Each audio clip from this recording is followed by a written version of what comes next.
Во текот на овие 2 дена, заедно со партиското раководство на СДСМ, остваривме повеќе од 100 средби со граѓаните на општина Битола.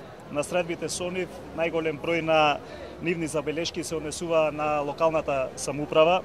Граѓаните на Битола имаат забелешки за голем број на инфраструктурни пропусти, за проблемите со раскопаните улици, водоснабдувањето, како и најголемиот проблем невработеноста. Сите сугестии и предлози на граѓаните што ги чувме досега ќе станат дел од мојата предизборна програма. Дополнително, во рамките на проектот Отвори врата за иднината, од понеделник ќе продолжиме да ги посетуваме домовите на битолчани, да ги слушнеме нивните секојдневни проблеми, за кои ќе понудиме решенија во програмата. Ќе се нафатам да решавам еден по еден проблем, чекор по чекор. Граѓаните на Битола бараат од локалната самоуправа да привлекуваат домашни и странски инвеститори, со што ќе се обезбедат нови работни места. Она што можам да го кажам е дека гасификацијата, како и за сите останати кандидати на СДСМ, и за мене ќе биде приоритет. На битолчани им е потребно далеку поевтин енергенс, кој им ќе ги намали секојдневните трошоци.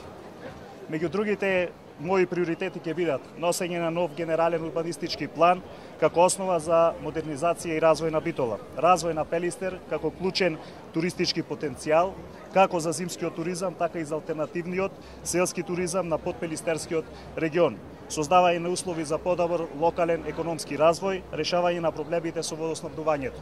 Ова се само мал дел од планираните проекти кои ќе бидат дел од мојата програма. Во оваа битка можеме да успееме само со заедничко залагање. Затоа ги повикувам моите сограѓани вечерва да ни се придружат на големиот митинг кој ќе се одржи на градскиот плоштад во 20 часот и сите заедно да покажеме дека сакаме подобра иднина за Битола.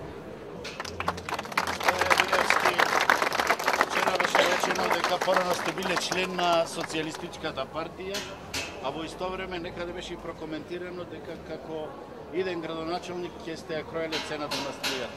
Ваш коментар? Значи, на шарените лаги им нема крај. Во изминатата недела се изнаслушав на огромен број на невистини од тоа дека имало кавги внатре во партијата, незачленија кај Дзинго и што уште не.